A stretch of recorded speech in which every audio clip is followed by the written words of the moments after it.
ইরানের মুসলমানেরা, তাদের সাথে আমাদের আকীদার অনেক বেশকম আছে, কিন্তু তারা যখন ঐক্যবদ্ধ হলো, ইরানের ওলামারা, আয়াতুল্লাহরা যখন ঐক্যবদ্ধ হলেন, তখন আমেরিকার মতো বিরাট পরাশক্তিকে তারা পদানত করে ইসলামী রাষ্ট্র, তাদের ভাষায় তারা ইসলামী রাষ্ট্র প্রতিষ্ঠা করতে সক্ষম হয়েছে এবং আমেরিকাকে পদানত করেছে। এখানে আয়াতুল্লাহ খমিনীর একটি কথা আমার মনে পড়ে, কি সাহস তার! ইমান আকীদা যাই থাকুক, আকীদার প্রশ্নে আমরা আপোষ করব না, কিন্তু এই কথাটা তো বলতেই পারি। যখন আমেরিকা তাকে বলেছিল যে আমার দূতাবাস থেকে যে 56 জনকে গ্রেফতার করা হয়েছে আমেরিকান, এদেরকে ছেড়ে দাও, তা না হলে তোমার খাদ্য রসদ আমেরিকা থেকে যত সাহায্য যায় সব বন্ধ করে দেওয়া হবে। আয়াতুল্লাহ খমেনি জবাব দিয়েছিলেন আমেরিকান প্রেসিডেন্টকে, তুমি কারে খাবারের ভয় দেখাও? যেই জাতির বছরে 1 মাস না খাইয়া থাকা ফরজ, সেই জাতি তোমার খাবারের অপেক্ষা করবে? তোমার মতো কাফেরদের খাবারের কোনো পরোয়া আমরা করি না। মুসলমানেরা যখন ঐক্যবদ্ধ হয়েছিলেন, আল্লাহ তাদেরকে বিজয় দান করেছিলেন সেখানে।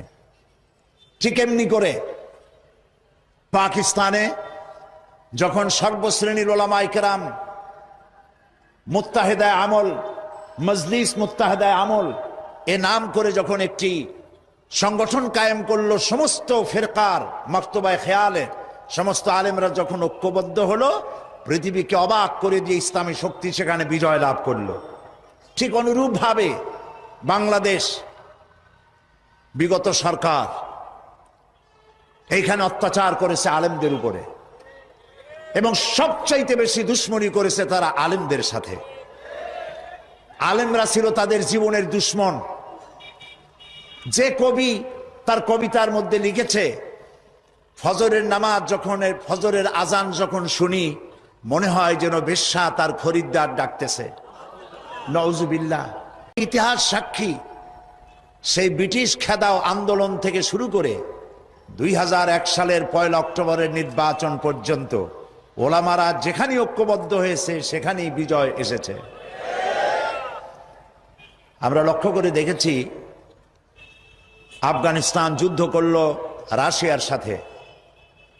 এটি একটি অসম যুদ্ধ ছিল। আমার ভাষা আমি তখন বলতাম যে যুদ্ধ হচ্ছে নবজাতক শিশুর সঙ্গে সিন্দাবাদের বিরাট দৈত্যের সাথে। ওদের মডার্ন অস্ত্রপাতি আর আফগান মুজাহিদদের কাছে হলো নূহ আলাইহিস সালামের জামানায় বন্যায় ভিজানো গাদা বন্দুক।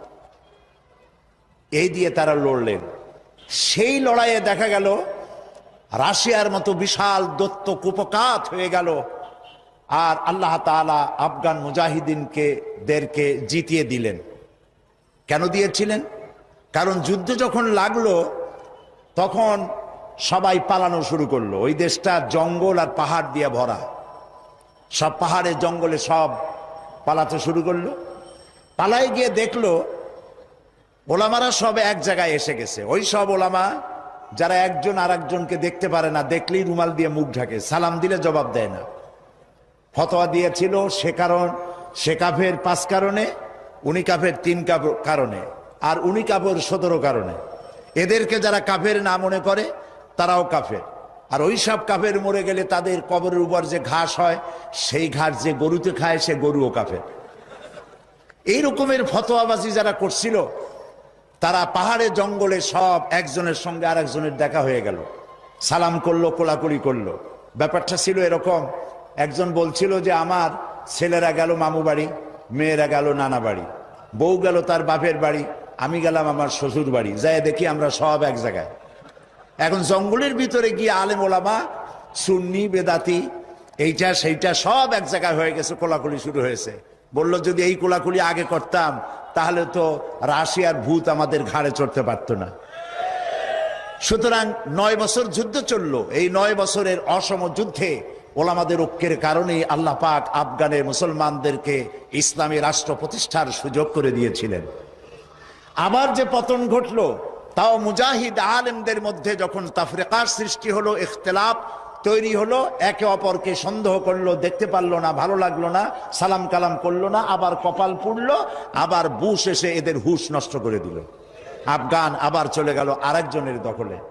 ঠিক এমনি করে পরকালকে যারা স্বীকার করো, কিয়ামতে উঠতে হবে, এটাকে কিভাবে অস্বীকার করো? চিন্তা করে দেখো, তুমি নিষ্প্রাণ মাটি ছিলে, সেই মাটি দিয়েই আমি তোমাকে তৈরি করেছি। আবার আল্লাহ পাক মানুষকে আরো বুঝান, কিয়ামত আছে, পরকাল হবে, আল্লাহর দরবারে উঠতে হবে।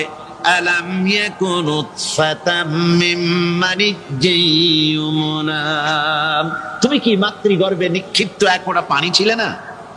সুম্মা কানা আলাকাতান ফাখালাকা ফাসাওয়া, এরপরে তোমাকে মাংসপিণ্ডে, জমাট রক্তে মাংসপিণ্ডে পরিণত করা হলো, এরপরে তোমাকে সুন্দর করে তোমাকে সুগঠিত করা হলো। ফাজআলা মিনহু যাওজাইনি যাকারা ওয়াল উনসা, এরপরে মাতৃগর্ভের ভিতরে আমি এটাকে পুরুষ বানালাম, কন্যা সন্তান অথবা পুত্র সন্তানে পরিণত করলাম। এইটা যে পেরেছে, যিনি পেরেছেন, আলাইসা যালিকা বিকাদিরিন আলা আইয়ুহিয়াল মাউতা, সে আল্লাহর পক্ষে কি সম্ভব নয় যে তোমার মৃত্যুর পরে তিনি আবার জিন্দা করতে পারবেন? কি বলবেন, কি বলেন, সম্ভব না? তিনি পারবেন না? নিশ্চয়ই তিনি আবার কিয়ামতের মাঠে আমাদেরকে হাজির করতে পারবেন, এতে কোনো সন্দেহ নাই। আল্লাহ পাক সেই জন্য এখানে বলতেছেন যে ওরা বাল কাযযাবু বিসসাম, ওরা আসলেই পরকালকে অস্বীকার করেছে। আপনি যে নবী, এতে কোনো সন্দেহ নাই। আপনি খানা খান, আপনি বাজারে যান, এটাই মূল আপত্তির বিষয় না। মূল কথা হলো তারা পরকালকে অস্বীকার করেছে। আল্লাহ পাক বলেন ওয়া আন্নাস সাআতা আতিয়াতুন লা রাইবা ফিহা, অবশ্যই সে সময় আসবে, সে কিয়ামত আসবেই, এতে কোনো সন্দেহ নাই। ওয়া আন্নাল্লাহা ইয়াবআসু মান ফিল কুবুর, আর আল্লাহ পাক তিনি কবরের মধ্যে অন্তর্হিত যা কিছু আছে সবাইকে কিয়ামতের দিন আল্লাহ পাক ময়দানে উঠাবেন। কিয়ামতে আল্লাহর দরবারে সকলকে হাজির হতে হবে। আমার বন্ধুগণ, আল্লাহ পাক বলেন ওয়ালাকাদ খালাকনাল ইনসানা মিন সুলালাতিন মিন তিন, লক্ষ্য করো, তুমি ছিলে মাটির নির্যাস থেকে তোমাকে তৈরি করা হয়েছে। শুধু মাটির নির্যাস থেকে তোমাকে কোনো মডেল ছাড়া, কোনো ধরনের আদর্শ ছাড়া, কোনো ধরনের নমুনা ছাড়া তোমাকে সৃষ্টি করা হলো। সুম্মা জাআলনাহু নুতফাতান ফি কারারিম মাকিন, এরপরে মাতৃগর্ভের একটা অত্যন্ত সুরক্ষিত জায়গায় তোমাকে সংরক্ষণ করা হয়েছিল। সুম্মা খালাকনান নুতফাতা আলাকাতান ফাখালাকনাল আলাকাতা মুদগা, রক্তপিণ্ডকে, নাপাক পানিকে জমাট রক্ত করেছি, জমাট রক্তকে আমি আবার গোশত পিণ্ডে পরিণত করেছি। ফাকাসাউনাল ইযামা লাহমা, এরপরে সুন্দর করে চামড়া দিয়া, গোশত দিয়ে একটা আকৃতি তোমাকে দান করেছি।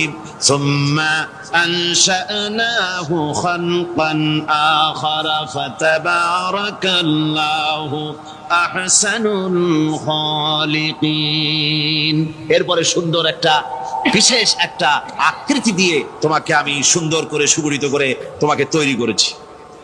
সুম্মা ইন্নাকুম বা'দা যালিকা লামাইতুন, এরপরে আমি আল্লাহ রাব্বুল আলামিন তোমাকে মৃত্যু দেব, অবশ্যই তোমাকে মৃত্যুবরণ করতে হবে। সুম্মা ইন্নাকুম ইয়াউমাল কিয়ামাতি তুবআসুন, এরপরে কিয়ামতের দিন আসবে, ওই বিশেষ মুহূর্ত আসবে, সেই নির্দিষ্ট সময় আসবে, ওই কিয়ামতের মাঠে আল্লাহর দরবারে তোমাদের সকলকে উঠতে হবে, কোনো সন্দেহ তাতে নাই।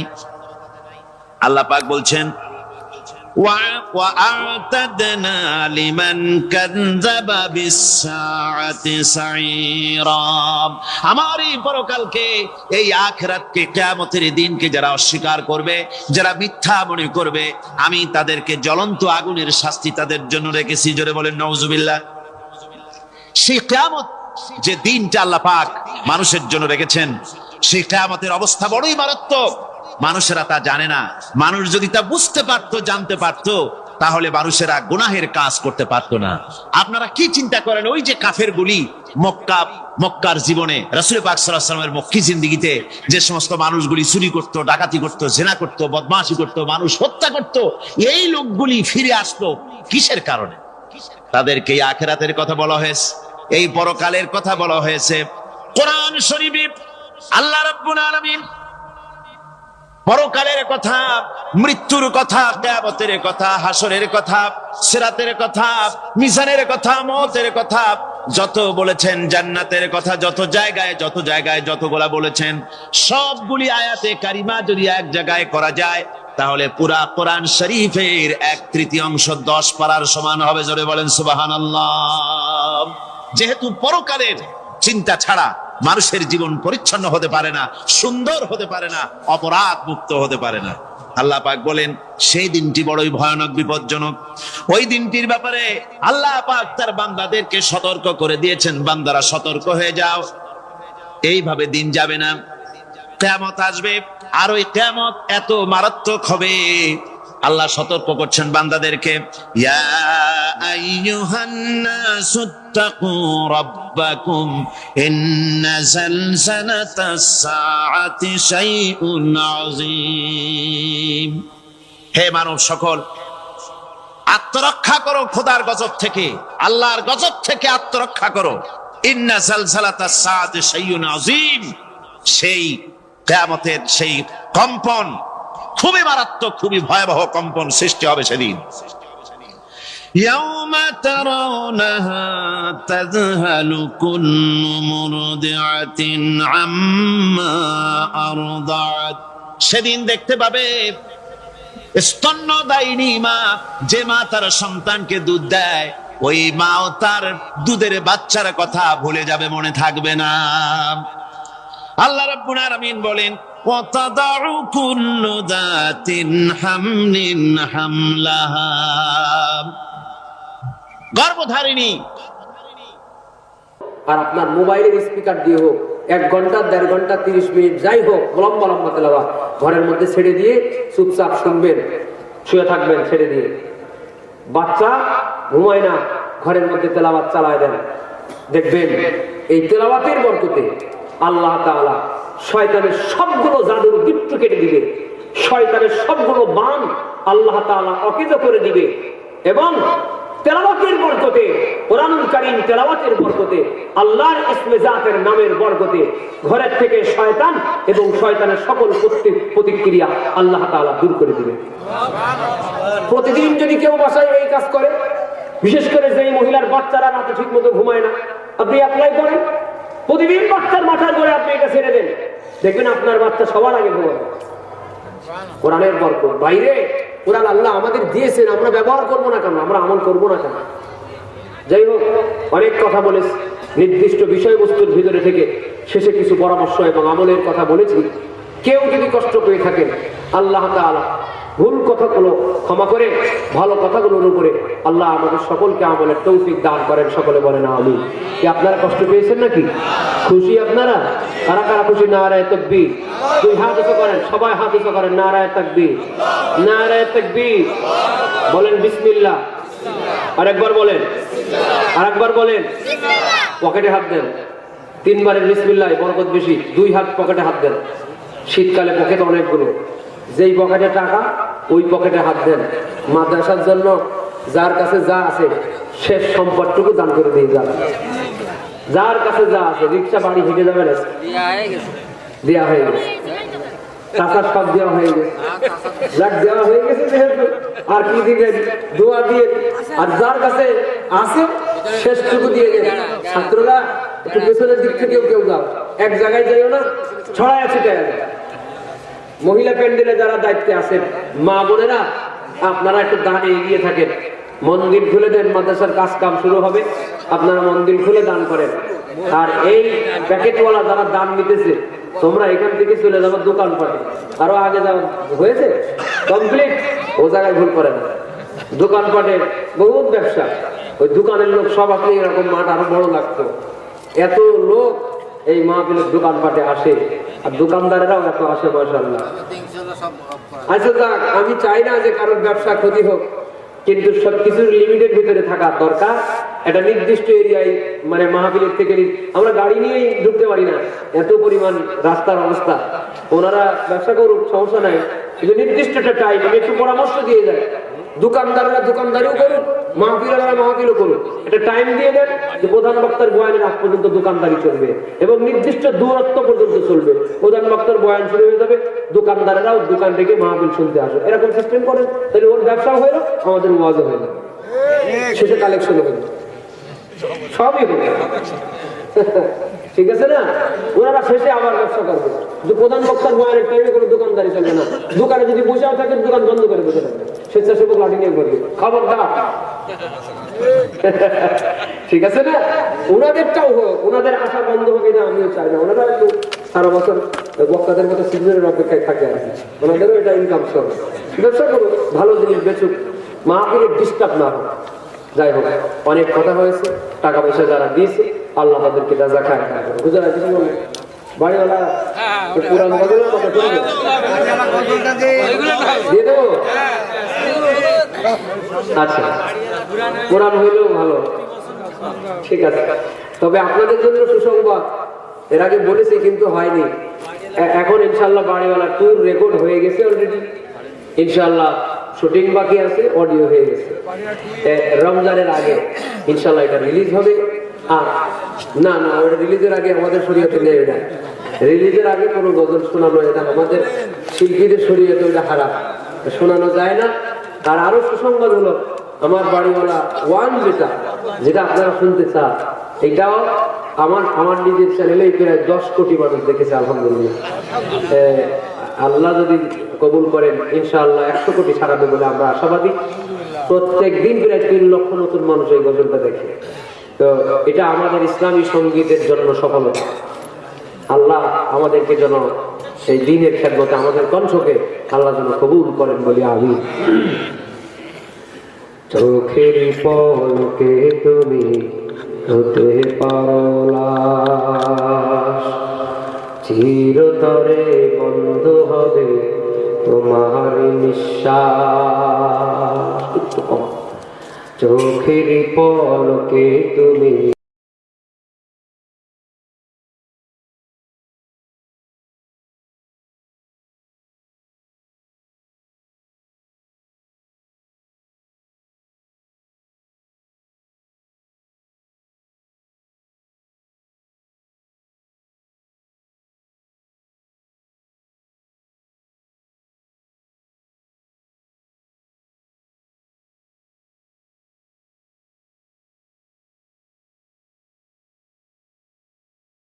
বাড়িওয়ালা নাই রে বাড়ি, নাই রে দুনিয়াতে, বাড়িওয়ালা নাই রে বাড়ি, নাই রে দুনিয়াতে।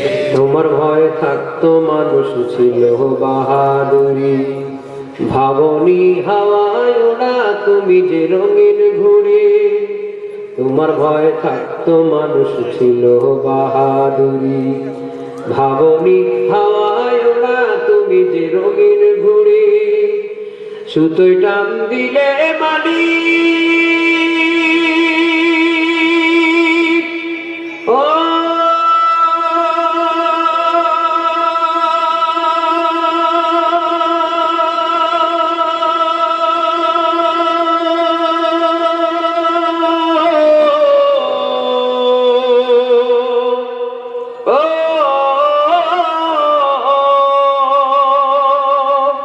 সুতোয় টান দিলে মালিক পারবে না থাকিতে,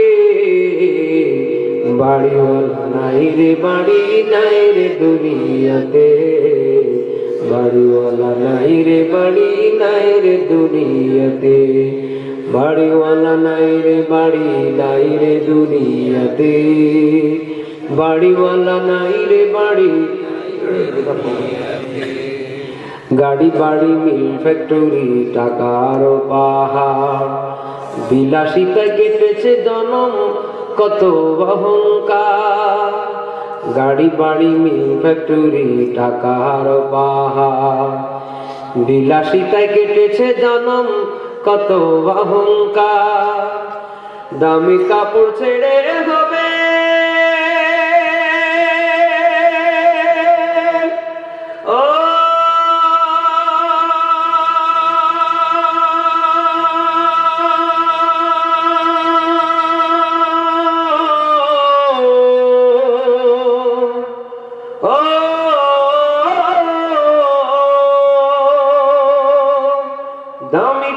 ছেড়ে হবে সাদা কাফন পরিতে।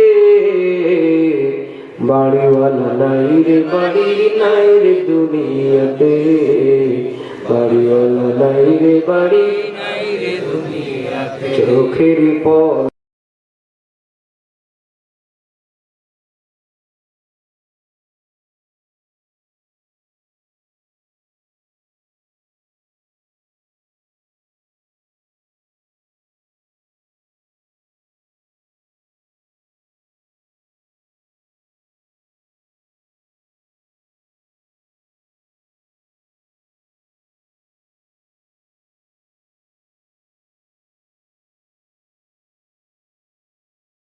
বাড়িওয়ালা নাই রে বাড়ি নাই রে দুনিয়াতে, বাড়িওয়ালা নাই রে বাড়ি নাই রে দুনিয়াতে, বাড়িওয়ালা নাই রে বাড়ি নাই রে দুনিয়াতে, বাড়িওয়ালা নাই রে বাড়ি নাই রে দুনিয়াতে। আলহামদুলিল্লাহ, অনেক রাত অনেক শীত। আলহামদুলিল্লাহ, আপনারা যে এত সময় পর্যন্ত বসে আছেন শীতের মধ্যে, এজন্য আপনাদের সকলকে আমি আবারও ধন্যবাদ জানাই, মোবারকবাদ জানাই, দোয়া করি। এখন আমরা মোনাজাতে যাব। এই ময়দানে, এই মাদ্রাসার আয়োজনে, মাহফিলে আমি এর আগেও বহুবার এসেছি। আমাদের বেলাল ভাই মাদ্রাসা কর্তৃপক্ষ আমাকে দাওয়াত করেছেন। গত বছর আমার ডেট মিলে নাই, আসার সুযোগ হয় নাই। সমস্যা হলো যে ডেট নির্ধারণ করে আমার দাওয়াত দেয়, এই জন্য মিলে না। আমার থেকে নিলে মেলানো সহজ হয়ে যায়। সামনে থেকে আমার থেকে নিবেন, ইনশাল্লাহ সহজ হবে। আপনাদের এখানে আসতে আমারও ভালো লাগে। আপনাদের সাথে আমাদের একটা মহব্বত, এবং আমাদের এই ভাই নিমজিবি না, হ্যাঁ আমাদের, হ্যাঁ, তো এখানে আমার ইউটিউবে সব থেকে বেশি ভিউওয়ালা যে বয়ান, সেটা এই ময়দানের বয়ান। নিমজিবিতে মনে হয় না, তো এখানে ওনাদেরও ভালো চলে। সেই হিসাবে এই মাঠের কথা আমার মনে থাকে। হ্যাঁ, কয়েক মিলিয়ন, মানে 5 মিলিয়নের উপরে, অর্থাৎ 50 লক্ষের উপরে ভিউ আছে এই ময়দানে। প্রথমবার যেটা আসছিলাম ওইবার বাসটা, তো এটা বহুত মানুষ দেখে, প্রতিদিন বহুত মানুষ দেখে। তা আলহামদুলিল্লাহ, সেই কারণে আপনাদের সাথে মহব্বত। আল্লাহ তাআলা আমাদের সকলকে দিনের জন্য কবুল করে।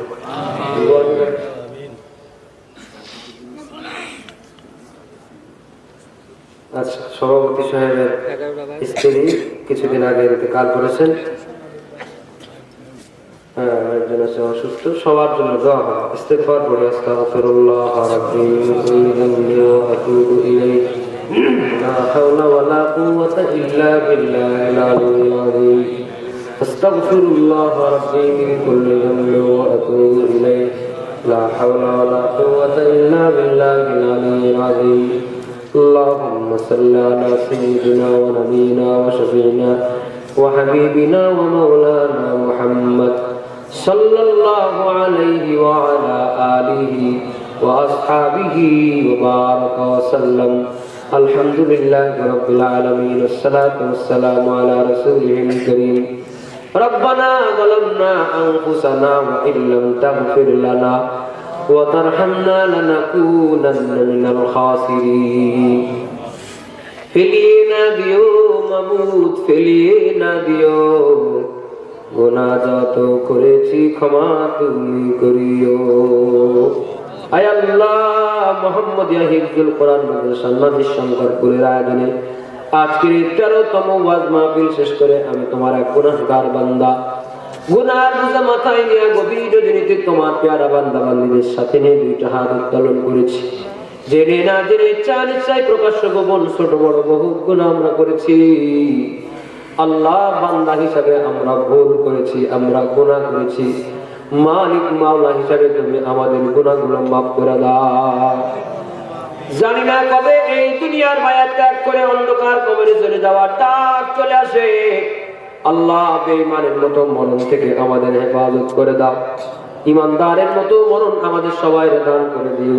কবরে হাসরে মিজানে পৌঁছাতে কামিয়াবি দান করে দিও।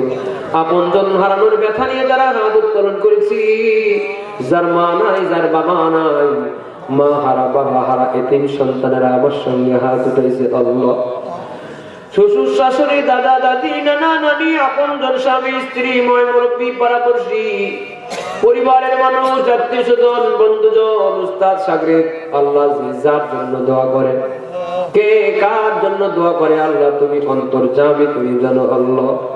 এই মুহূর্তে সকলের মনের দোয়া কৃত আপনজনের কবরের আযাব মাফ করে দাও। এই এলাকার কত গোরস্থান জানি না কোন কবরের মধ্যে আযাব, আযাবওয়ালা কবরওয়ালা হয়তো আমাদের অনেকের মা, অনেকের বাবা। আল্লাহ আমাদের দোয়ার উসিলায় আপনজনের কবরের আযাব তুমি মাফ করে দাও।